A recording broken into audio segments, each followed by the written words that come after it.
У Кирилла Ваўранюка з 19-й школы Брэста не просто кветкавая кампазіцыя. Яна свайго роду ядомая. Акрамя гартэнзій і петуній, тут виноград розных гатункаў. Для меня цветы – это совершенно все. В первую очередь, это душа, это моя жизнь. У меня очень много планов, проектов по вдохновению людей именно любить природу и цветы. Мільёны руж, рамонак і петуні. Ужо трэці год запар фарбы Брэста радуюць гаражан і гасцей абласнога цэнтра неверагоднымі кампазіцыямі з кветак. Як адзначылі арганізатары, галоўная мэта фестывалю – упрыгожыць горад, зрабіць яго духмяным і яркім. Наша задача, чтобы порыв украшения города исходил от каждого жителя. Будь то житель многоэтажного дома, будь то житель усадебной застройки.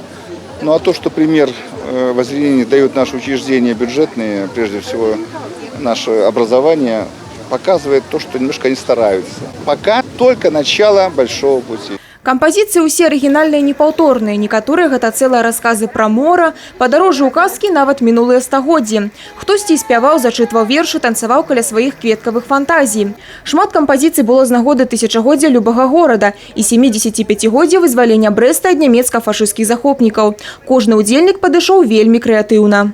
В этом году принимают участие 127 организаций и учреждений образований. В этом году у нас новая традиция не только в парке 1 мая, но еще в городском саду и на набережной. Мы проводим этот фестиваль.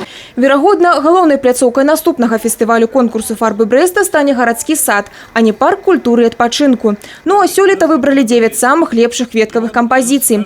Па 3 ад школ, дзіцячых садкоў і прадпрыемстваў горада. Кожны пераможца атрымаў дыплом.